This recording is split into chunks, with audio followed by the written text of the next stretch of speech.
आपने मुझे समय लिया, संचालक महोदय, आपने मुझे आदेशित किया कि मुझे गाना सुनने के बाद बोलना है। मैं उसका नहीं जो है दिल से इसको स्वीकार करता हूँ। मैंने वो बड़ी शालीनता से गाना भी सुना और यहाँ उपस्थित Bhim army, Azad Samaj party, mission 78, अधिवक्ता मोर्चा, महिला मोर्चा, किसान मोर्चा, मॉडर्न वॉलंटियर फोर्स, जो भी हमारा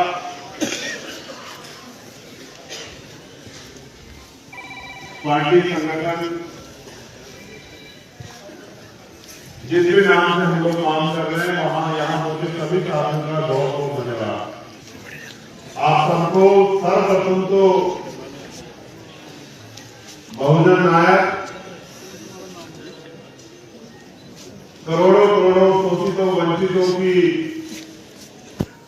सच्ची आवाज, सच्चे नेता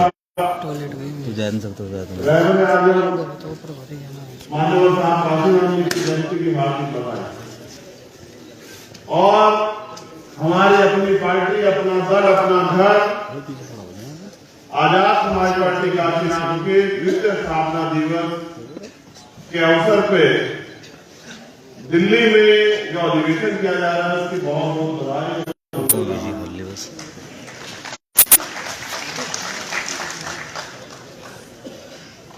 पूरे देश के विभिन्न कोनों से, विभिन्न राज्यों से आए हमारे सम्मानित नेता, पदाधिकारी, कार्यकर्ता और अन्य साथी, सभी का बहुत बहुत धन्यवाद कि जो गाइडलाइन जारी हुई थी उस गाइडलाइन के अंडरटेकिंग आप यहाँ पहुंचे, आपने अनुशासन का पालन किया, आप समय से आए, क्योंकि हमारा संगठन बहुत विशालकाय संगठन है, एक बड़ा संगठन है, तो एक दिन में कोई अधिवेशन पूरा नहीं हो सकता।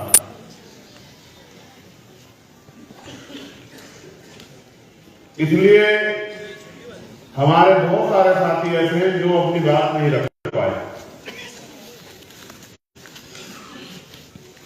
लेकिन हम सब लोग अपनी पार्टी, अपने संगठन, अपने मिशन के, महापुरुषों के आंदोलन के सच्चे सिपाही हैं, तो इसलिए हम सब लोग फिर भी बड़ी जिम्मेदारी से अपने कार्यों का निर्वहन करें। यहाँ उपस्थित हमारी राष्ट्रीय कोर कमेटी के जो मेंबर हैं, भाई निजाम जी, अमित कसाना जी, नीतू सिंह जी, अनिल रजस्वी जी, महेंद्र सिंह जी, डॉक्टर बजपाल जी, जो हमारे अनुशासन समिति के चेयरमैन भी हैं,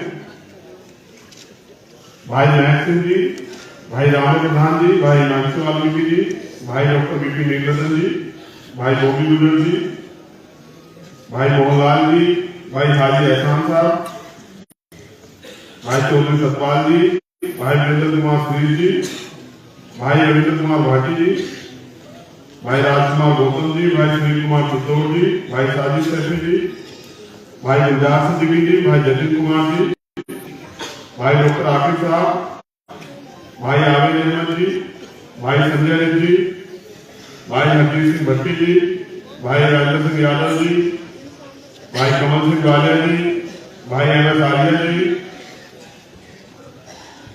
भाई अमित चौधरी अमर सिंह जी, भाई युवराज जी, जो हमारे आजाद समाज पार्टी के प्रदेश अध्यक्ष हैं बिहार के, भाई सुनील जी, जो मध्य प्रदेश के अध्यक्ष हैं, भाई रामप्रकाश मीणा जी, राजस्थान के अध्यक्ष हैं,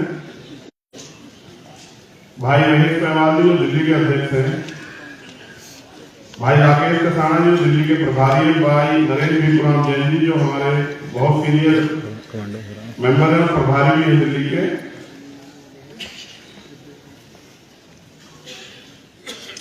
भाई हिमांशु वाल्मीकि जी, हमारे जो भीम आर्मी के राष्ट्रीय पदाधिकारी हैं, भाई धर्मजीत पवार जी, हितेश माही जी, भाई अशोक कामले जी, भाई अजपाल सिंह जी, भाई घनश्याम नागर जी, भाई दत्तू मेघल जी, भाई एन देरवाल जी, भाई अतुल भाई जी, भाई विजय जाटव जी, भाई सिकंदर बोल जी, भाई नानूराम जी, भाई दिनेश जी, भाई वासुदेव बोल जी, भाई अनिल जी,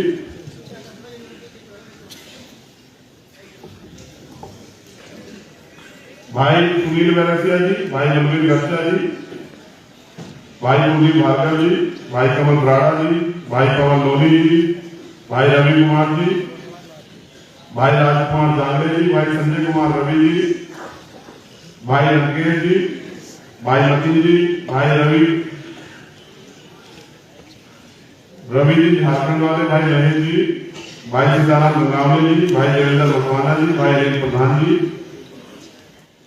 भाई रतीश जी, यशपाल गोरे जी और रविदास रंजन जी, भाई जुबेर चौधरी जो हमारे Bhim army student federation Delhi के जो संयोजक हैं, भाई अब्दुल वसीम जी और भाई साहब जी जो मैं उनकी जितनी तारीफ करूं भीम आर्मी स्टूडेंट फेडरेशन की वो कम है। बिना कहे वो जरा से आगे से दिल्ली में पूरे देश में कहीं अन्याय होता है उसके पक्ष में आंदोलन करते हैं। मैं जिस सबका धन्यवाद करता हूँ। इसके नाम के बाद अगर कोई छुट गया तो मैं मुझे बता देना, मैं कोशिश करूंगा सभी के नाम ले लूं। नहीं मैंने ले लिया वो बोलने की मैंने तो बहुत बहुत धन्यवाद।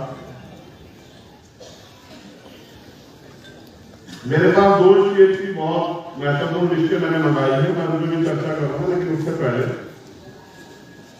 आप सब साथी जो इस देश में इस आंदोलन के लिए काम कर रहे हैं, तन मन धन सबक लगा के इस आंदोलन को आगे बढ़ाने का काम कर रहे हैं, तमाम तरह की मुसीबतें सह रहे हैं। मैं जितना सम्मान इनका करता हूं उतना ही पूरी ईमानदारी से आप लोगों का भी मैं सम्मान करता हूं। मेरी नजर में इस आंदोलन से जुड़ा हुआ हर एक कार्यकर्ता मेरे लिए बहुत महत्वपूर्ण हो। भाई सुरेंद्र जी, हमारे दोनों महिला नेता है, अर्चना गौतम जी, बहन अर्चना गौतम जी और बहन नेहा ताई जी, भाई वंदना सुनकर जी, इन सबका मैं धन्यवाद करता हूँ। हमारी महिला नेता और हमारी बहनें यहाँ बैठी हुई हैं, मैं उनका भी स्वागत करता हूँ यहाँ आने के लिए। साथियों, समय की कमी के कारण बहुत सारे अन्य जो साथी आए थे उनको बोलने का मौका नहीं मिला। आप सबकी तरफ से मैं उनसे खेद प्रकट करता हूँ कि आपको अगली बार प्रयास करेंगे कि ज्यादा लोगों को बुलवाएं। सम्मानित इस देश के मालिकों, इस देश के मूल निवासियों, हम पार्टी का तीसरा स्थापना दिवस मना रहे हैं। इस अवसर पर मैं बहुजन समाज के समय समय पर जो संत गुरु महापुरुष जन्मे हैं उनको भी नमन करता हूं। सबसे पहले हम चर्चा उन रहबर की करेंगे जिनकी आज जयंती है, जिनके नाम से हमारी पार्टी में जिनका नाम भी शामिल है। फिर उसके बाद हम अपनी पार्टी पर चर्चा करेंगे, आगे के दिशा निर्देशों पर चर्चा करेंगे, आगे के कार्यों पर चर्चा करेंगे, फिर अधिवेशन पे भी चर्चा करेंगे। आप सब लोगों ने सहयोग भी किया है अपनी मेहनत की कमाई से, इससे अधिवेशन संभव हो पाया। मैं आपका फिर दोबारा से धन्यवाद करता हूं।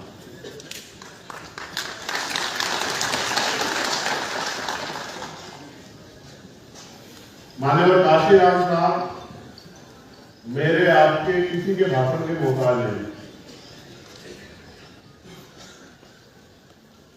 उन्होंने अपने जीवन में जो कुछ भी अर्जित किया, जो सम्मान पाया, नाम पाया, उसके लिए उन्होंने बहुत कठिन परिश्रम किया और विपरीत परिस्थितियों में अपने आप को जलाकर, अपनी सारी खुशियां सुख दुख त्याग कर, यहां तक कि अपने पेट को भी काट कर उन्होंने इस आंदोलन को कामयाब किया। तब जब हमारे जैसे लोग सांस ले पाए। वो ये कहते थे कि मुर्दा लोग मिशन नहीं चलाते और जिंदा लोग मिशन को रुकने नहीं देते। आज जब मैंने उनको नमन किया तो मैंने उनको यही लाइन से आत्मसात किया। मैं धन्यवाद देता हूं सहारनपुर के साथियों का, क्योंकि वो शुरुआत के साथी उन्होंने सबसे पहले शुरुआत की, तो उनको भी बहुत बहुत बधाई सहारनपुर के सभी साथियों को, क्योंकि वो आंदोलन की जड़, उन्होंने इस आंदोलन को सींचने का काम किया, शुरू करने का काम किया। लेकिन आज जब मैं देश के सभी कोनों में जाता हूं तो मैं देखता हूं कि बड़ी ईमानदारी से, हमसे भी ज्यादा मेहनत हमारे कार्यकर्ता जमीन पर कर रहे हैं। हो सकता है हमें कुछ कमी हो, लेकिन हमारे कार्यकर्ताओं की मेहनत में कोई कमी नहीं। जिस संगठन, जिस पार्टी के पास इतने ईमानदार, संकल्पित, अनुशासित, समर्पित कार्यकर्ता हो, उसको कामयाब होने से कोई नहीं रोके। और जो कार्य किसी पवित्र उद्देश्य के लिए लाखों, करोड़ों, अरबों लोगों को सामाजिक न्याय, अवसर, तमाम तरह की परेशानियों से मुक्ति के लिए चलाया जा रहा हो, वो भी कभी नाकामयाब नहीं हो सकता अगर हम उसको पूरी ईमानदारी से चला रहे हैं। सम्मानित साथियों, जब मुझसे पूछा जाता है कि इतना बल कहां से आता है, तो मैं आपको बताना चाहता हूं कि इतना बल कहां से आता है। यहां हमारे भाई बैठे हैं, सुदर्शन यादव जी। ये बल यहां से आता है कि उनकी माता का देहांत हो गया आज, लेकिन वो आदमी यहां इस सभा में अपने डिवीजन में मौजूद है। कहां है सुदर्शन भाई? दिल्ली। पिता का, उनके पिता का देहांत हुआ है, और मैं मंचों से कहता हूं, पिता जो है ना, हीरो होता है बेटे का। मेरा बड़ा फोन गया, मुझे पानी देना। सुदर्शन यहाँ है तो मुझे एहसास होता है कि कितना त्याग इस आंदोलन के लिए करना पड़ता है। धन्यवाद दिल से, जय हिंद।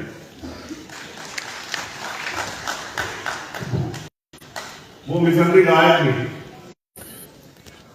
और इसके जैसी परिस्थिति हमारे बहुत सारे परिवारों पे पहले से आ चुकी है। समय समय पे एक तरफ हमारा व्यक्तिगत परिवार था और हमारे परिवार में परेशानी थी, दूसरी तरफ समाज था। हमने परिवार को छोड़ के समाज को सुना, ये भीम आर्मी की ताकत है।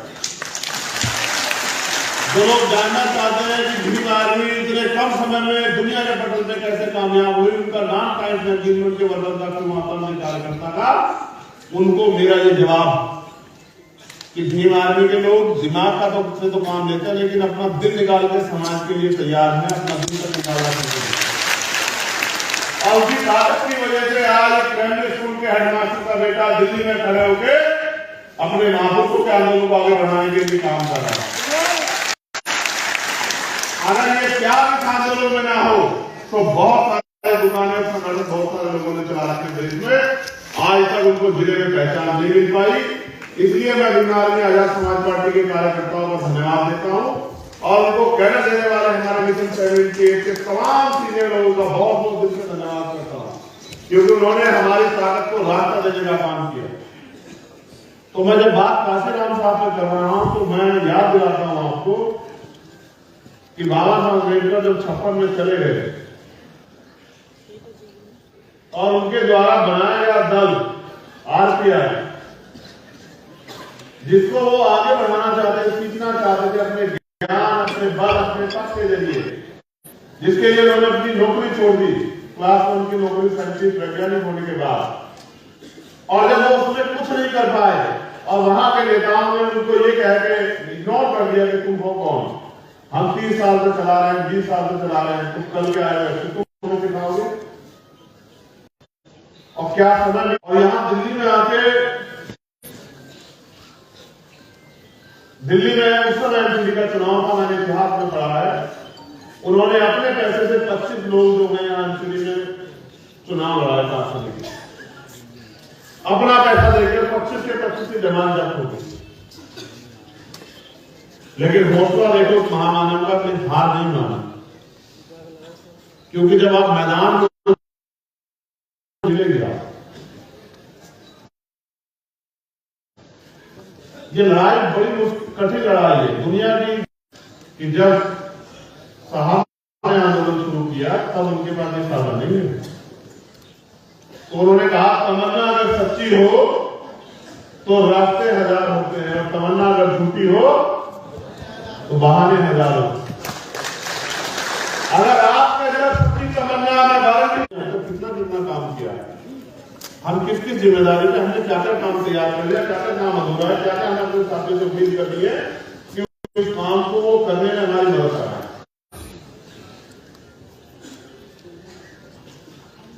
तो मेरे ऊपर आपने जिम्मेदारी दी कि मैं इस आंदोलन का नेतृत्व करूं, और आप मुझ पर भरोसा करते हैं। जितना भरोसा आप मुझ पर करते हैं, लगभग उतना ही भरोसा मैं आप पर भी करता हूं। क्या इस आंदोलन में मेरे साथ खड़े रहेंगे और मुझे थाना देंगे इस आंदोलन को आगे बढ़ाने। मैं अधिवेशन के विषय में कहूं तो हमने तय किया कोर कमेटी के लोगों में कि बहुत सीमित डेलीगेट लोगों को बुलाएंगे, जो हमारे डेलीगेट बने हुए हैं, जिले के अध्यक्ष, मंडल के अध्यक्ष, प्रदेश के अध्यक्ष, क्योंकि उत्तर प्रदेश है, मध्य प्रदेश है, राजस्थान, उनके ज्यादा डेलीगेट को बुलाएंगे, उनको समझाने का काम करेंगे कि किस तरह से आने वाले समय में काम करना है। इसीलिए तय हुआ था कि कम लोगों को बुलाएंगे। फिर मैंने सोचा कि भाई मेरा तो मन ये था कि भाई जो भी जगह मिल जाए उसको कर रहे, तो हमारे शासन ने कहा कि अब तो हमें महामानव के आशीर्वाद से, हमारे संतों गुरुओं महापुरुषों के आशीर्वाद से, बाबा साहब अम्बेडकर के त्याग बलिदान से अब तो हम पे इतने साधन तैयार हो गए कि हम कोई बड़ा सा हॉल कर सकते हैं जहां आपको भी गर्मी ना लगे और हमारे आने वाले साथियों को भी गर्मी ना लगे, आराम से लोग आपकी बात। फिर ये फैसला हुआ कि भाई को ऑडिटोरियम ढूंढा जाए, तो ऑडिटोरियम कई ढूंढे, सारे बुक थे। मन तो ये था कि अधिवेशन पे एक बड़ा समारोह करेंगे कि जो वर्तमान का शासक है उसकी जड़ें ले जाए। फिर ये तय हुआ कि अभी तो हिलाई है मध्य प्रदेश में,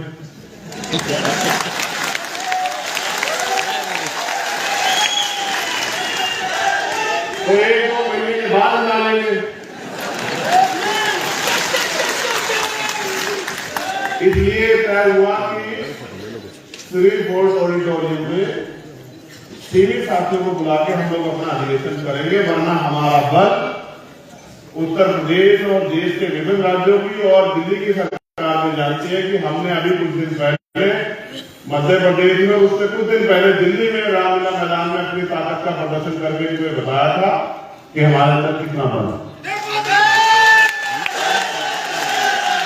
तो मैं मुद्दों पर आता हूँ। मेरे जब मैं यहाँ घूम के देख रहा हूँ बात करते तो इतने प्यारे प्यारे चेहरे बैठे हुए हैं जो बहुत ईमानदार से काम कर रहे हैं जमीन पे। अगर मैं, अच्छा ये भी अच्छी बात है कि मैं बहुत सारे लोगों के नाम नहीं जानता, मैं यहाँ बैठे 90% लोगों को नाम से जानता हूँ, सबके नाम लेके बुला सकता हूँ, क्योंकि मैं आपके काम पे नजर रखता हूँ। यही मेरा काम है। देखो अब आप नारे मत करना, जय जयकार मत करना, मेरी बात को गौर से सुनना, ठीक है?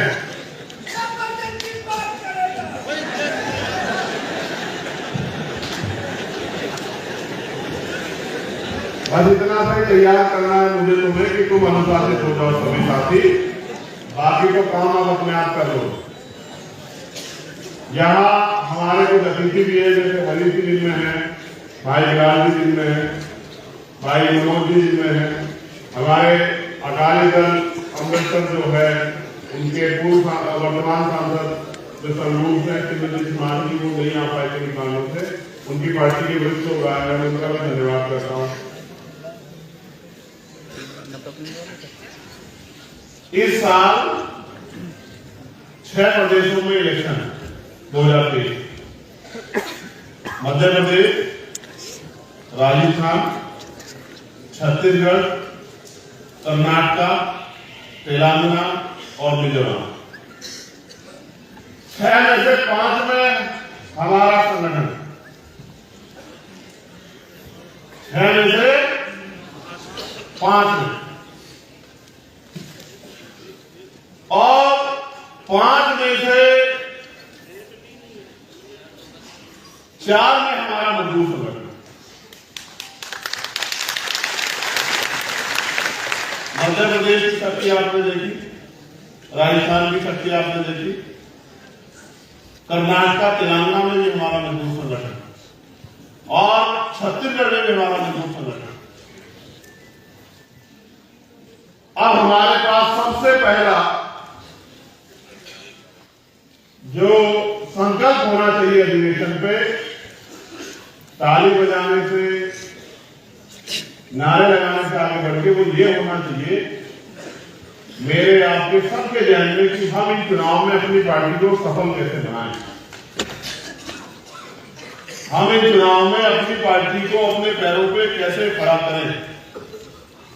हम इन चुनाव में बैसाखियों का सहारा छोड़ के, किराए के घरों का सहारा छोड़ के अपने मकान को कैसे मजबूत करें। हम इन चुनाव में अपने सहारे पे कैसे खड़े हों, क्योंकि कानून बनाने की ताकत वो सदन में है। आपके प्रदेशों में जो विधानसभाएं हैं और आपके भारत में जो लोकसभाएं हैं, दोनों सदनों में ही कानून बनाने की ताकत है और कानून को लागू कराने की ताकत भी उन्हीं के पास है जिनकी सरकार।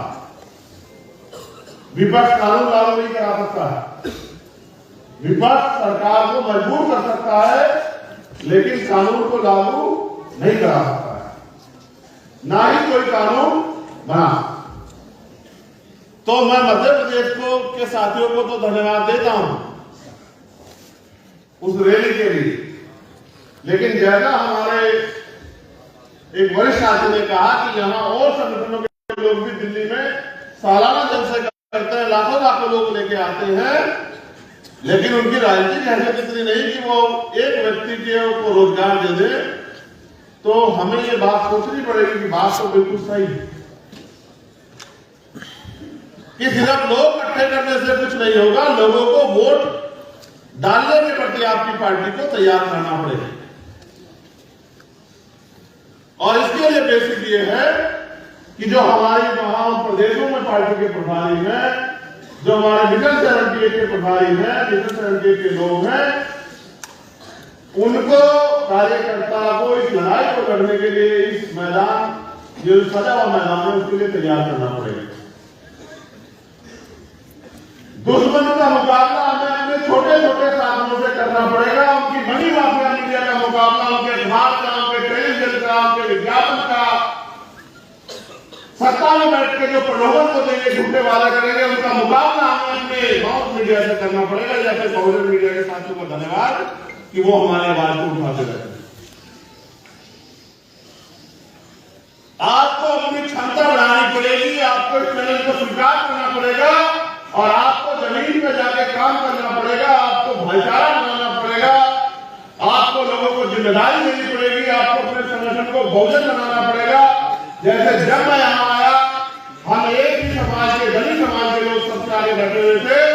मैं इस बात को बहुजन नहीं मानता, तभी मैंने मानव देवी से कहा कि भाई ये सही नहीं है, हम बहुजन की बात करते हैं। हमारे संगठन, हमारी पार्टी में हमने साइकोलॉजी को पूर्ण आत्मसात किया, अपने संविधान में भी आत्मसात किया है, तो हमारा मंच भी बहुजन समाज का मंच होना चाहिए।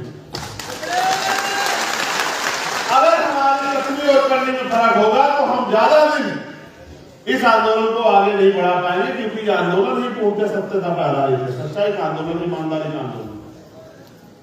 इसलिए तत्काल मैंने इनसे कहा कि चलो, हमारे सभी साथी इतने तैयार नहीं है, उनको जानकारी मिलेगी तो हमें, अगर क्या तो हम सब लोग नीचे बैठेंगे या फिर जितने सीनियर साथी हैं, हम प्रयास करेंगे ज्यादा से ज्यादा लोगों को अपने साथ बिठाएंगे।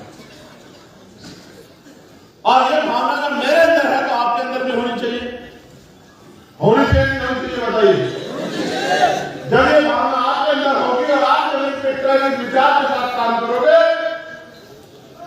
और मोहरे बनने की बजाय, जो दुश्मन मोहरे बनाना चाहता है हमारे बहुजन समाज के लोग आपस में टकराव करा है, जो हमारी एकता को तोड़ना चाहता है, उनके मोहरे न बनके, दुश्मन की मदद न करके, अपनी छोटी छोटी बातों को वहीं निपटा के और भाईचारा पैदा करना पड़ेगा, विश्वास मजबूत करना पड़ेगा कि हमारे जो रिश्ते हैं वो सच्चे रिश्ते हैं और हम लोग दिल से आंदोलन को कामयाब करना चाहते हैं। जब आप गांव देहात में जाके हमारे अति पिछड़े समाज के लोगों को अपने साथ जोड़ने का काम करोगे, पहली बात तो मैं दलित समाज के लोगों से कहना चाहता हूं, स्पेशली मुझे गर्व है कि आप इस आंदोलन को आपने अब तक अपने खून से सींचा, लेकिन मैं आपसे कहना चाहता हूं कि आपको और थोड़ा सा और तैयारी करनी पड़ेगी। अपने आप को पीछे रख के अपने भाईचारे के भाइयों को आगे करके आंदोलन को आगे बढ़ाना पड़ेगा, क्योंकि दुश्मन चालाक है। दुश्मन हमारे लोगों को वो विधायक भी बना रहा है, एमपी भी बना रहा है और उसके हाथ में पावर नहीं दे रहा है, तो व्यक्तिगत तनख्वाह दे रहा है बना के, उनसे उनके समाज का चेहरा बना के उनकी वोट को लूटने का काम कर रहा है। इसलिए आपको और हमको दुश्मन के आंदोलन को भी समझना पड़ेगा कि उसने क्या तैयारी की। इसलिए गांव देहात में जाके पार्क में कसरत मिठास मोरी करके टुकड़ा जो तमाम फील करते हैं उनके बीच में जाके उनको समझाना पड़ेगा कि आज के हालात क्या है। वो बार बार हमारी ताकत को, हमारे आंदोलन को कमजोर करने के लिए हमारे ऊपर झूठे आरोप लगाएगा, हमें धर्म विरोधी, राष्ट्र विरोधी तमाम तरह की बातों से लोगों को गुमराह करने का काम करेगा। हम चाहते हैं देश में इस बात को पहुंचाने के लिए आपको उनके बीच में जाना पड़ेगा और आपको उन्हें बताना पड़ेगा कि आप ये सोचो कि मैं अभी मध्य प्रदेश गया था, आजादी के 75 साल के बावजूद भी भाई किशनलाल बागी यादव के घर अगर कच्चा मकान है, उसके समाज के आस उसके कच्चा मकान है, तो आज भी इस देश में तमाम सरकारें रही, उन्होंने हमें इंसान भी नहीं समझा और उन्होंने ये भी नहीं समझा कि पक्के मकान में रहने लायक। इसलिए हमें जमीनी तौर पर अपने आंदोलन को तैयार करना पड़ेगा और आपस में ना भाईचारा बना के बहुजन समाज के लोगों में एक दूसरे के सुख दुख की लड़ाई लड़नी पड़ेगी और ये समझना पड़ेगा हर घटना के पीछे दुश्मन की कोई ना कोई साजिश हो सकती है, तो जल्दबाजी ना करके घटना की तह पे जाना पड़ेगा। अगर बिना घटना की तह पे जाएंगे तो प्रथम दृष्टया बहुत बड़ा झगड़ा रहेगा और जाते जमीन पे देखेंगे तो पता लग जाएगा कि दुश्मन ने साजिश करके हमारे लोगों को भिड़ाने काम किया है और हम बुद्धिजीवी तभी है जब हम दुश्मन की साजिश को समझ के खबरदार होकर अपने लोगों को तैयार करें।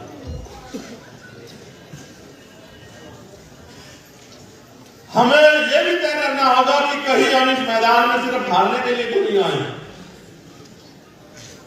मैंने तो ये तय किया व्यक्तिगत रूप से, आपका अगर नहीं होने के नाते, नेतृत्व होने के नाते, मैं तो अपने मन में रोज ये तय करता हूं कि हमें ताकतवर बनना है, ताकतवर बनना। क्या आप अपने मन में इस सवाल को कभी उठाते हैं कि हमें ताकतवर बनना है? कितने लोग उठाते जाए हाथ उठा के बताना। एक बाबर को छोड़ के इसको सब लोग मानते हैं, बाकी सब लोग ये सवाल करते हैं कि हमें ताकतवर बनना है, क्योंकि बिना ताकतवर बने हम लोग इस देश में अपने स्वाभिमान, सम्मान और उससे भी बड़ा हम अपने वजूद को भी नहीं बचा पाए। आज क्या हालात है मुल्क में, मैं उससे चर्चा करूंगा आपसे। हम उत्तर प्रदेश के लोगों से भी मैं स्पेशली कह रहा हूं, राजस्थान के लोगों से कह रहा हूं, मध्य प्रदेश के लोगों से कह रहा हूं, क्योंकि वहां हमारा राजनीतिक आंदोलन जमीन पे बड़ा ताकतवर हो रहा है। हम विपक्ष हैं, विपक्ष का काम है कि सरकार ने जो वादे करके वो सरकार में आएगी, उन वादों को विपक्ष होते हुए हमें उनसे पूरा करवाना है। इसलिए हम महीने से कोई ना कोई आंदोलन जो है जिला स्तर पर करते रहते हैं। इसलिए हमें अपने आंदोलन की संख्या बढ़ानी पड़ेगी, मुद्दों की संख्या बढ़ानी पड़ेगी। सरकार को देखना पड़ेगा कि सरकार ने क्या क्या वादे किए, क्या क्या उन्होंने पूरे किए हैं और इस झूठ को भी, जो झूठ फैलाकर उन्होंने हमारे लोगों की वोट में काम किया है, उस झूठ को भी समाज के बीच जाके भी नाकाम करना पड़ेगा। हमें समाज के बीच जाके छोटी छोटी मीटिंग करके जो बड़े बड़े नेता हैं हमारे, उनको भी मैदान में उतर के लोगों को समझाना पड़ेगा, क्योंकि ये आंदोलन सब ढाई से तैयार हो सकता है। देखो, दुश्मन पैसे भी देता है, दुश्मन साधन भी देता है, दुश्मन सब कुछ करता है। क्या यहां आया कोई व्यक्ति को किसी ने पैसा दिया है? हाँ, हम पैसा भी अपना खर्च करते हैं, समय भी अपना खर्च करते हैं, ऊर्जा भी अपनी लगाते हैं, तन मन धन को भी अपने विचार करने को तैयार है महापुरुषों के आंदोलन के लिए। तो हम यहाँ हारने के लिए गए, हमें इस आंदोलन को कामयाब करना, इस बात का भी ध्यान हम लोग को रखना। मैंने उत्तर प्रदेश में एक प्रेस वार्ता करके 5 मुद्दों पर आपका ध्यान आकर्षित किया था। फिर मैंने एक सवाल जाके पूछा उत्तर प्रदेश के लोगों से कि भाई वो 5 मुद्दे आपको पता है? तो मैंने ये नोटिस किया कि हमारे सभी नेताओं को वो 5 मुद्दे नहीं पता था। ये सिर्फ मुद्दे नहीं है, ये हमारा चुनावी एजेंडा है। इसी चुनावी एजेंडे के साथ अगले चुनाव में हम लोग जाएंगे उत्तर प्रदेश के अंदर। मैं बधाई देता हूं उत्तर प्रदेश के साथियों को कि उन्होंने मजबूत संगठन जमीन पर तैयार किया है, और अभी जैसे जैसे समय नजदीक आएगा भविष्य के चुनाव का, तब तक हमारा संगठन और मजबूत हो जाएगा। वो 5 मुद्दे भी आपको, आप सब लोगों को देश में रहने वाले लोगों से जुड़े हुए मुद्दे, उनका भी आपको ध्यान रखना चाहिए, क्योंकि हमारी समस्या राष्ट्रव्यापी है, हमें आंदोलन को राष्ट्रव्यापी बनाना है। तो हर चीज में मेरे द्वारा कही गई हर चीज पे आपकी नजर होनी चाहिए। और अगर आप ये सोच रहे भाई को नहीं देख रहे, मैं इसके खिलाफ काम करूं, तो ये अच्छी बात नहीं है। भाई मैं अपनी बात को आप तक पहुंचाऊं, इसके लिए मेरे पास एक ही जरिया, क्या तो मैं बहुजन मीडिया के लोग मेरी बात को आपको सुना देते हैं, या फिर मंच पर मैं अपनी बात को बोल देता हूं। टीवी वाले, अखबार वाले तो वही दिखाएंगे जो उनको दिखाना है, वो हमारे सारे बात को तो नहीं दिखा सकते, क्योंकि हम उनको जो उनको जरूरत है वो नहीं देते। इसलिए आपको ही समाज के बीच में जाके मेरे द्वारा, पार्टी के द्वारा, संगठन के द्वारा, हमारे लीडरशिप के द्वारा जो काम किया जा रहा है, जो करने की इच्छा है, उसको बताना पड़ेगा, तभी समाज के अंदर जागृति पैदा होगी। जैसे हमने मांग की और उसका निष्कर्ष भी आ गया। देखिए आज मैं आपको चर्चा करूंगा। हमने वहां ये मांग की थी जब हमने प्रेस कॉन्फ्रेंस की कि भारत में मंडल कमीशन के बाद 29.5% पे सुप्रीम कोर्ट ने कहा कि आरक्षण की यही सीमा हो सकती है, इससे ऊपर नहीं हो सकती। लेकिन फिर 2019 के चुनाव से पहले, लोकसभा के चुनाव से पहले सरकार ने तत्काल ईडब्ल्यूएस पास करा दिया, और ईडब्ल्यूएस भारतीय संविधान की हत्या थी, क्योंकि भारतीय संविधान पे आरक्षण प्रतिनिधि का जो पैमाना तय किया है वो आर्थिक आधार पर कभी नहीं हो सकता है। हमारे नेताओं ने अपने वोट बैंक के चक्कर में अपने ईमान को गिरवी रखकर उसका समर्थन किया। उसका परिणाम ये हुआ, जबकि वो संवैधानिक था, लेकिन जब वो बात सुप्रीम कोर्ट में गई, हमारे लोगों को उम्मीद थी कि सुप्रीम कोर्ट से न्याय मिलेगा, लेकिन जिस तरह से भारत की न्याय व्यवस्था आज है और उसमें कोलोजन सिस्टम है, उसकी वजह से पिछड़े दलित आदिवासी अल्पसंख्यक समाज के लोगों का वहां प्रतिनिधित्व नहीं है, चंद परिवारों का कब्जा है। उसके कारण जो ईडब्ल्यूएस उन्होंने संवैधानिक उसको जो है कर दिया, और भारत में आरक्षण की सीमा 29.5% से बढ़ के 59.5% हो गई। अब जो नए विज्ञापन आते हैं आप देखना, 2 साल में जो कोटा अगर 100 भर्ती आई तो 70 का आया, और जो इतने लंबे समय का बैठे लोग उसमें दलित सीटों में बच्चों का कोटा वो 2-4 सीटों का आया। इसलिए हमने मांग की कि अब तो आपने आरक्षण की सीमा खत्म कर दी है, जो बैरियर आपने लगाया था 49.5% का, अब जितनी जनसंख्या भारत की हिस्सेदारी, अब आपको देश में सबके लिए संख्या के आधार पर आरक्षण की व्यवस्था करनी चाहिए।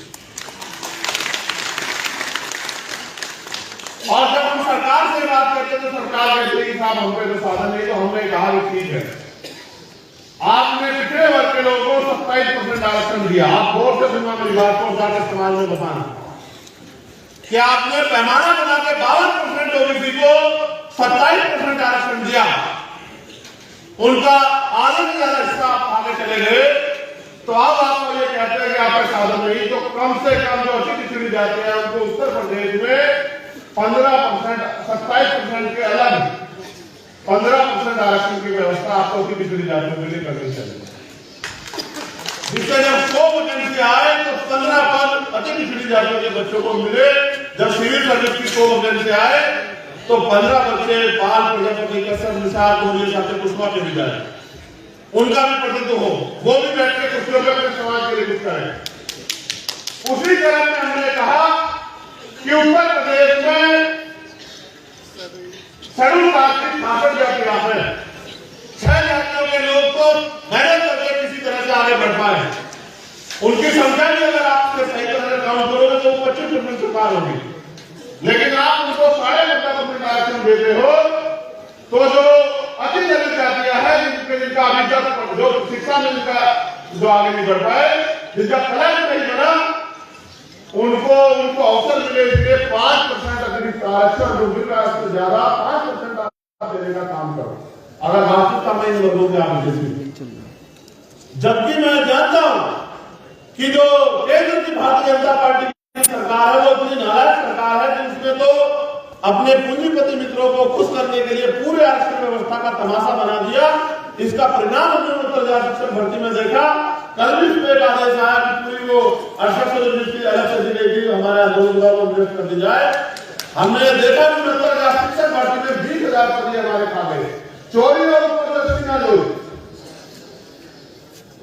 और फिर इनके बचाव में न्यायालय खड़े हो जाते हैं। ये अच्छा नहीं, इसलिए ये जब धर्म की बात करते हमारे लोगों को गुमराह करने का काम करेंगे तो हमारे अपने लोगों को हमें जाकर बताना है कि आप उनसे ये भी सवाल पूछो कि आपके बच्चों को रोजगार कहां से मिलेगा, आपकी जेब में पैसा कहां से आएगा, आपको जमीन कहां से मिलेगी, आपको आगे बढ़ने के अवसर कहां से मिलेंगे।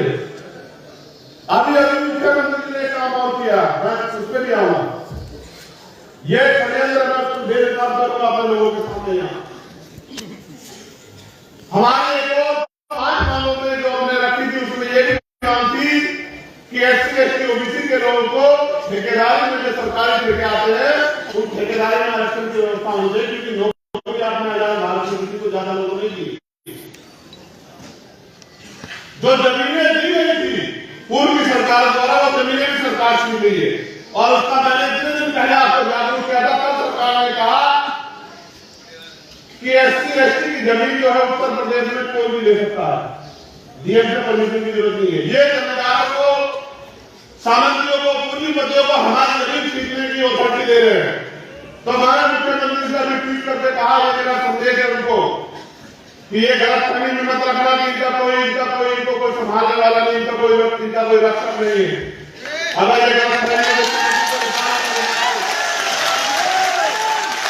ये गलतफहमी हो गई हो कि इनका कोई रक्षक नहीं, इनके पीछे खड़े होने वाला कोई नहीं, तो जब तक हम बाबा साहब अम्बेडकर के बेटे जिंदा है तुमसे हाथ पार के लड़े रहेंगे। याद रखना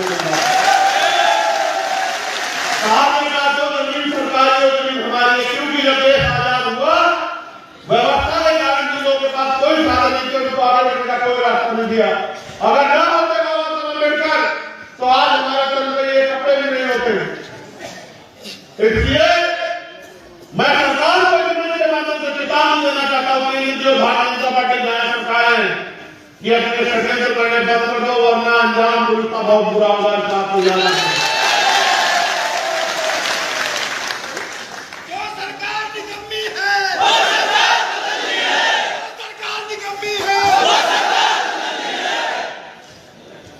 ये जमीन छीनना चाहते हैं और हम जमीन दिलाना चाहते हैं। ये बात मैं आपको बतानी पड़ेगी कि जमीन दिलाने की ताकत सरकार होती है कि हम कहते हैं कि लोगों को चलो ताकत पसंद, रोजगार देने की ताकत सरकार होती है। इसलिए मैं आपसे मध्य प्रदेश राजस्थान के लोगों से कह रहा हूं कि अपने लोगों को इनके भरोसे मत छोड़ो, इनको हाथ फैलाने मत दो। रोजी रोटी के लिए मोहताज हो गए हमारे लोग, वहां इनके भरोसे मत रहो। अपने लोगों को ताकत बनाने के लिए, उनको समझाने के लिए उनके बीच में जाओ। और भी कई मांगे हमने रखी थी उस समय, लेकिन क्योंकि हमें आगे बढ़ना है, बहुत सारी महत्वपूर्ण बातें करनी है। आपसे एक संदेश जो किया ये बेनकाब होना बहुत जरूरी है।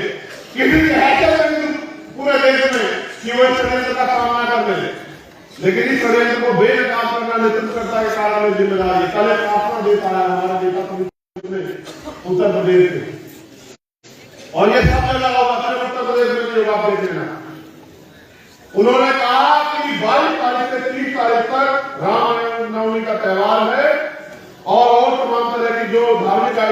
होगा और उसमें 1 लाख रुपए हम लोग पंडे पुजारियों को ये काम करने का देंगे। पहली बात, संविधान ये स्पष्ट करता है कि कोई भी धार्मिक कार्य किसी भी जाति धर्म का हो वो सरकारी खर्चे पे नहीं होता।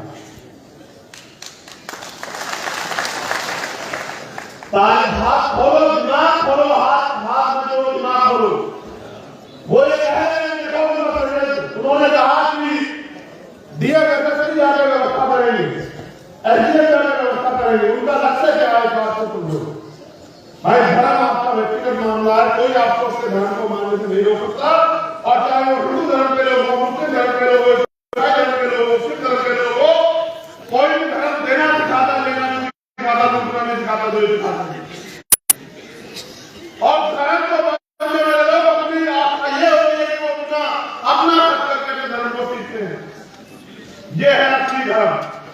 इन्होंने व्यवस्था की है कि बैनर लगेंगे जनप्रतिनिधियों के, वो सरकारी खर्चे करेंगे और मंदिरों में लगेगा। मंदिरों में जो एमपी एमएलए की सरकार है वहां, तो इनके नेता वहां मुख्य अतिथि होंगे। आप तो मंदिर को राजनीतिक घर बनाना चाहते हैं कि मंदिरों में नेता जाए, सरकारी खर्चे में जाकर भाषण दे और भाषण देके कहें कि देखो हमारी पार्टी ने किया है, इसलिए आप हमारे साथ जुड़ जाओ। ये हमारे दलित के लोगों को बेवकूफ बनाने की तैयारी है, उनकी वोट को लूटने की तैयारी है। कोई धार्मिक नहीं है। अगर धार्मिक होते हैं मंदिर छोड़ के लोगों को ये लखनऊ बैठे होता हमें अपने समाज को सुधार करना होगा। हमारी बहनें वहां जाएंगे मंदिरों में पूजन करने के लिए, ये वहां अपनी बात बता के उनको बेवकूफ बनाने का काम करेंगे। हमें ज्यादा मैं आपसे कह रहा हूं कि अपनी बहनों को आंदोलन से जोड़ना पड़ेगा, हमारी मां को तैयार करना पड़ेगा। हमारी बहुजन श्रेणियां जो इतिहास का गवाह है, इतना बड़ा इतिहास है, मां सावित्रीबाई फुले से लेके मां अंबिकाबाई, लोधी, मां धनतारीबाई, मां पन्नाबाई, इतना बड़ा इतिहास है जिसका कोई तोड़ नहीं। उन वीरांगनाओं को, जो आज की वीरांगनाओं को तैयार करना पड़ेगा, कुछ यहाँ बैठी है, कुछ घर में है, उनको हमें जाकर समझाना पड़ेगा कि इनसे कहो कि अगर वार्षिक तैयार करना है तो महिलाओं को सशक्त करो, हर महिला को रोजगार दो। अगर तैयार करना है तो सुरक्षा करो। उत्तर प्रदेश में देश में जहां तुम्हारी सरकार निगमों बैंक में व्यवस्था नहीं कर पाते हो, उदाहरण देते हो, बेटी बचाओ बेटी पढ़ाओ में नारे देते हो, आपकी सरकार ने हाथ के साथ क्या हुआ आपने नहीं देखा है। यह भारतीय जनता पार्टी के लोगों ने उनकी महिला नेता की चुप थी बिल्कुल, और सीबीआई ने क्लोजर रिपोर्ट लगाए, कहा कि ये हुआ। देखो किस तरह से सत्ता का दुरुपयोग करके उन्होंने हमारी बहन को, न्याय को जो है बाधित करने का काम किया। देखा आपने किस तरह से आपके साथ अन्याय का मजाक उड़ा उत्तर प्रदेश में। 3 लोगों को बरी कर दिया, 1 आदमी को सजा, वो भी वो जो धाराएं व्यक्ति को हटा दी, पूरी सरकार आरोपियों को बचाने के लिए केवल भीमा आर्मी के लोग जमीन पर लड़ रहे थे, उसमें आजाद समाज पार्टी के लोग, और उनका दबाव था दिल्ली में कि मुख्यमंत्री को मजबूर होना पड़ा न्याय के लिए, लेकिन फिर भी न्याय के साथ घोटाला किया। याद रखना कि गुंडों को बचा नहीं पाओगे मुख्यमंत्री, मेरी बात को याद रखना। क्या उंगली दिखाने वाले बात करते सदन में नहीं हुआ, मैं सदन में बना देगा जवाब अपने लोगों की तरफ से बताना उंगली कैसे दिखाई जाती है। घमंड तो बहुत बड़े बड़े अहंकारियों के दूर हुए। मैं इसलिए उत्तर प्रदेश के लोगों को ज्यादा निर्देशित करना चाह रहा था क्योंकि उनके यहाँ पंचायत का नगर पंचायत चुनाव आ गया अप्रैल में, और आपने देखा जब आपके किसी में आया तो आप पूछना चाहिए, बताओ पिछड़े वर्ग के लोगों को नगर निकाय में आरक्षण करने की तैयारी क्यों करके रखी आपने? क्यों इतने दिन तक आपने जो है वो टिकट पास नहीं करवाया? हमें अपने लोगों को समझदार बनाना पड़ेगा, जागरूक करना पड़ेगा। ये हमसे जितने भी वोट के रखते हैं, जिस दिन वोट का अधिकार आपको नहीं था, ये आपको शूद्र कहते थे, अछूत कहते थे, नीच कहते थे, आपके अधिकारों पर ये आप जानते ध्यान करके देखो कि किस तरह परंपरा पूंजियों के नाम पे, सती प्रथा, तमाम पूंजियों के नाम पे उन्होंने देश की महिलाओं को जो है शोषण करने का काम किया। मेरे बहुजन समाज के लोगों अपने दिल में हाथ रखकर पूछो कि सती प्रथा के नाम पे आज सती प्रथा होती है, आपके घर में आपकी, अगर आपके घर में कोई बहन विधवा हो जाती, चाहे वो आपकी बहन हो, भाभी हो, माँ दोस्तों सब घरों में मानते हैं अगर जल्दी किताबें लिखाया जाता तो आपके खाते में क्या बीती, आपके दिल में क्या बीती, आप सोचते रहे। क्योंकि तब हमने अधिकार नहीं थे, देश का चुनाव हुआ। जब इस देश के कानूनों को लड़ने का अधिकार नहीं था, उनको हथियार उठाने का अधिकार चुनाव हुआ। आज चुनाव कर रहे दिखा दो। अगर किसी भी माने चाहे वो चाइना पाकिस्तान में कोई पार्टी दे दो जिसको गलत फहमी हो अपना बना कर दिखा। ये गुलाम कब हुए हम जब इनके हाथ में पावर थी और हम बहुजन लोगों को दलित बिरादरी और अल्पसंख्यक लोगों को कहा कि तुम हथियार नहीं उठा सकते। आज तो हम अपने हकों के लिए लड़ने को तैयार। मैं आपसे ये भी कहना चाहता हूं पूरे देश के लोगों को आप जाकर वहां मुझे रिप्रेजेंट करेंगे, आप बताएंगे मैंने कहा डायरेक्ट कर लेके आना कि हम क्या चाहते हैं। मैंने आपसे अपील की कि पार्टी गाइडलाइन से अलग हटके अनुशासन को त्याग कोई काम न किया जाए। आपका अनुशासन आपकी ताकत है। जब आप अनुशासित रहेंगे से आपकी ताकत बढ़ेगी। जब आप गाइडलाइन पे रहेंगे तब आपकी ताकत बढ़ेगी। जब आप भीड़ बन जाएंगे आपकी ताकत नहीं बढ़ेगी। इसलिए जो पार्टी के आदेश आते हैं उनको पालन किया जाता है। ये बात मैं आपसे कहता रहता हूं भाई। जितना पार्टी के लिए मैं जिम्मेदार हूं कि आप लोग जिम्मेदार नहीं हो। जो सब लोग बैठे बताओ जरा, जो सब लोग बैठे बताओ क्या मैं अकेला जिम्मेदार हूं? उसका सारा भाग मेरे कंधों पे या आपके कंधों पे भी है। तो आप लोग ये क्यों नहीं ख्याल रखते कि किसी भी कारण आपकी पार्टी का मान सम्मान कमजोर नहीं पड़ना चाहिए। आपकी किसी बात पर आपके किसी साथी को बुलाने अपमान महसूस नहीं होना चाहिए। क्या आप इन बातों का ख्याल क्यों नहीं रखते हो? इसे दिशा निर्देश के तौर पर मैं कह रहा हूं कि जो आपसे बुरे साथी हैं उनके आदेशों का पालन किया करो। और आपको कोई शिकायत हो तो उसको जब मीटिंग हुआ करे, समीक्षा हुआ करे, तब जो है अपनी बात को रखा करो। सार्वजनिक उपकरणों पे अपनी बात को ना रखा करो। उससे आपकी पार्टी आपके संगठन की छवि को धब्बा लगता है। क्या आप अपनी पार्टी संगठन के विरोधी हो? तो आपको चाहिए कि संयम और धैर्य के साथ अपनी बात को समय मिलने पर रखें, धैर्य रखें। अगर आज मुलाकात नहीं हुई है तो जरूर नहीं कि आज इस बात पर चर्चा 4 दिन बाद मुलाकात होगी, सब चर्चा होगी। अभी हमारे गुरु साथी ने मुझसे कहा कि भाई मुझे आप उत्तर प्रदेश की लिस्ट दे दो। तो मैंने उनसे कहा क्योंकि वो बहुत धैर्यपूर्ण हमारे नेतृत्व कर रहा है, तो मैंने उनसे कहा कि जब हम दोबारा मिलेंगे तब मैं आपको दे दूंगा। उन्होंने एक बात समझिए, आप भी समझा करो। अब ये पूरा आपके कंधों पे है, स्पेशली नौजवान लोगों के। ये नौजवान लोगों के कंधे पे है। मैं बिहार के साथियों का भी धन्यवाद करना चाहता हूं कि उन्होंने बहुजन समाज जोड़ो भाईचारा तैयार करो यात्रा के जरिए पूरे बिहार में जो सत्ताधारी दल के साथी लोग हैं उनकी यात्रा में जितनी भीड़ों में जुटाने का काम किया, जितनी मेहनत करने का उन्होंने काम किया, मैं वहां के नेतृत्व करता दोनों साथियों का और वहां से पहुंचे सभी और जो वहां है उन सभी साथियों का दिल से धन्यवाद करता हूं कि वहां में उन्होंने आपने एहसास करा दिया कि आने वाले कल में आजाद समाज पर की बीमारी के बिना वहां भी आने राजनीतिक आंदोलन उन लोगों का नहीं हो सकता। तो इस बात को आगे बढ़ाते हुए मैंने बीच में भी कहा, आप लोग आपसे पुनः कह रहा हूं क्योंकि आधी आबादी को ये लोग प्रभावित करने का काम करेंगे। इसलिए मैं आपसे कह रहा हूं कि ज्यादा बड़े पैमाने पे बहुजन समाज की महिलाओं को आप लोग अपने संगठन पार्टी से जोड़ने का काम करें, उनकी जिम्मेदारी लेने का काम करें, उनको समझाने का काम करें, उनको एहसास कराएं कि देश में क्या चल रहा है और देश में जो देश के दुश्मन लोग हैं, जो नकली राष्ट्रभक्त लोग बनते हैं, वो क्या करना चाहते हैं, ये बताने का काम भी आप महिलाओं को करें। ठीक है? मैंने आपसे पिछले भीम आर्मी के अधिवेशन में कहा था कि हम जब अपना अखबार जो है वो करेंगे। तो हमारा न्यूज पोर्टल रेडी हो गया है, अगले महीने हम लोग उसको लॉन्च करेंगे। आगे जो भी नियुक्तियां होगी, जो भी रैलियां होगी, सब चीजों की इंफॉर्मेशन आपको उस पर मिला करेगी। अगले महीने हम लोग उस न्यूज पोर्टल को लॉन्च करेंगे। यहाँ बिजनौर के साथी भी हमारा आया है, वहां हमारा कार्यालय बनाया नगीना में। उस कार्यालय का उद्घाटन हम लोग अगले महीने करेंगे। आप लोग तैयारी कर लो, अगले महीने कार्यालय का उद्घाटन भी नगीना में होगा। ठीक है।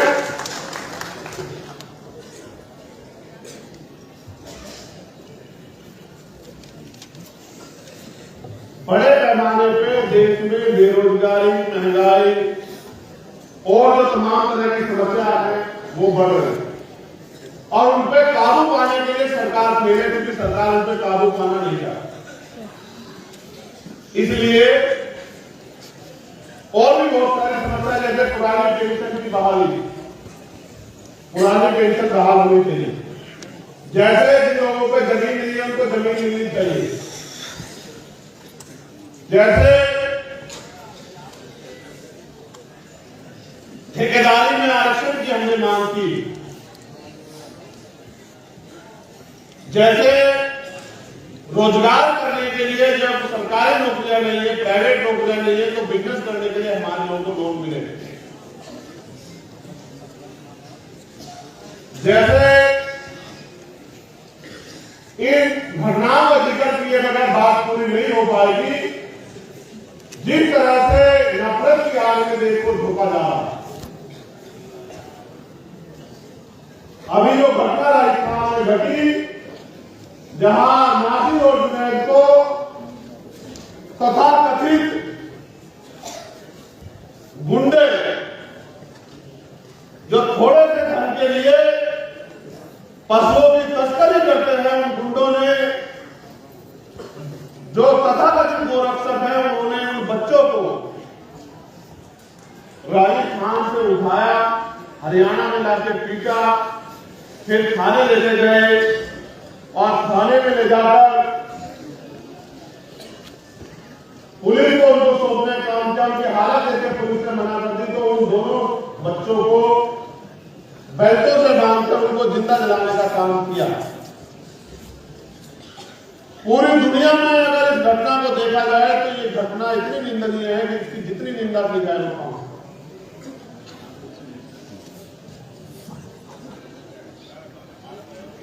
जब मैं सती प्रथा का जिक्र कर रहा था, बिल्कुल ऐसा ही दर्द पैदा होता है जो इस घटना में हुआ, जिंदा लोगों को जलाने।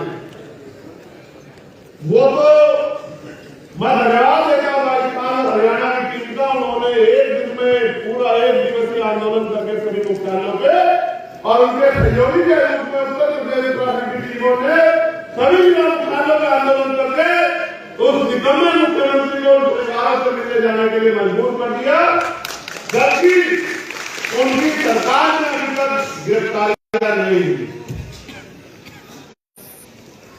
यहाँ मौत की घटनाएं होती है, यहाँ ड्रग्स की घटनाएं होती है, यहाँ तमाम तरह से हमारे गुरुकुलों को, हमारे कई अस्त्रों को ढाने की तैयारी कर रही है। बड़े पैमाने में सरकार के लोग बचे, तो 70 साल लोग बचे हुए बरेली बदायूं का मामला मुझे बताया साथियों ने, उन परिवारों को उजाड़ने का काम कर रही है, हल्द्वानी में जिसने उजाड़ने का काम किया।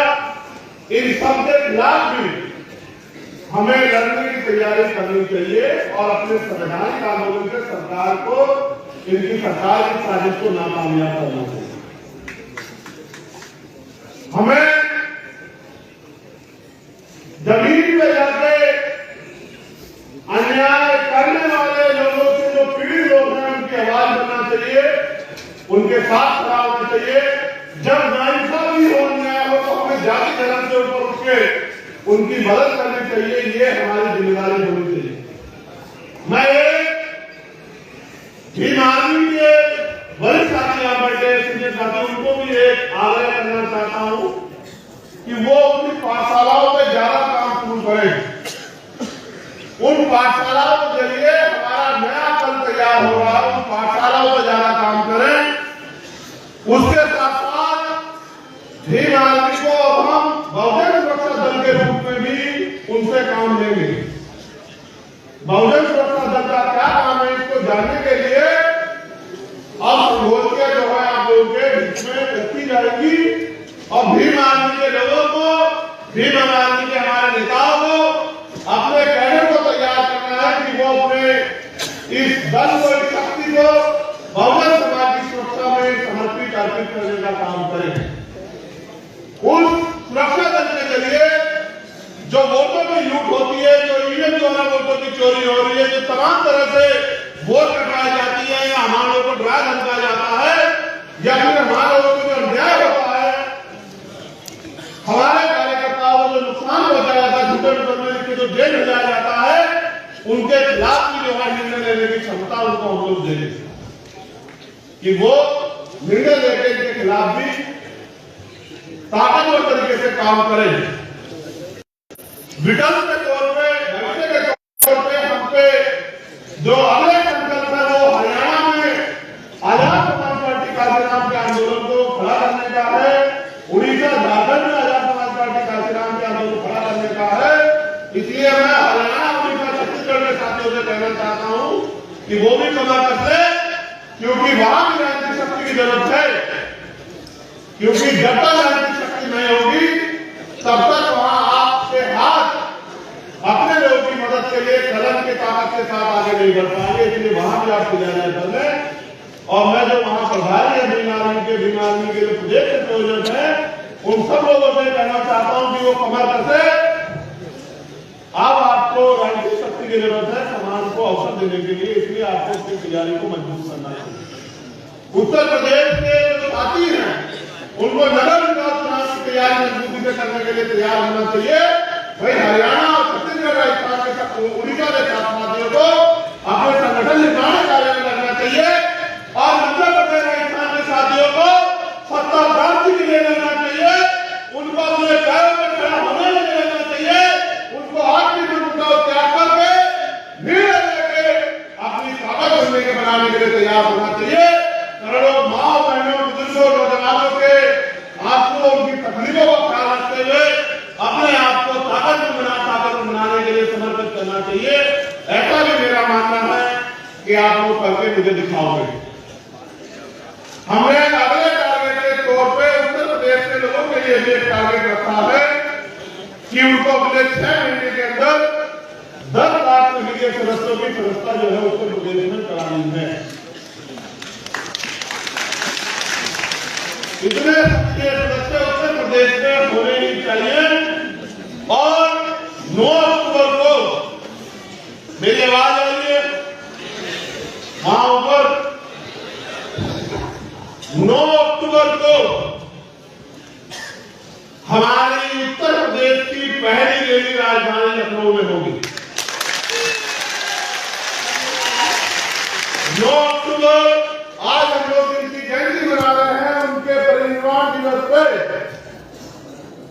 हम वहां की सरकार को भी ये बताएंगे कि उत्तर प्रदेश में भी आपका अन्याय, आपका झूठ हम लोग चलने नहीं देंगे। इसके लिए आपको दीवारों का, अपने शरीर का सहारा लेना पड़ेगा, तमाम तरह के छोटे साधनों का सहारा लेना पड़ेगा, सोशल मीडिया का सहारा लेना पड़ेगा। अभी से आपको लिखना शुरू करना पड़ेगा। 9 अक्टूबर लखनऊ चलो।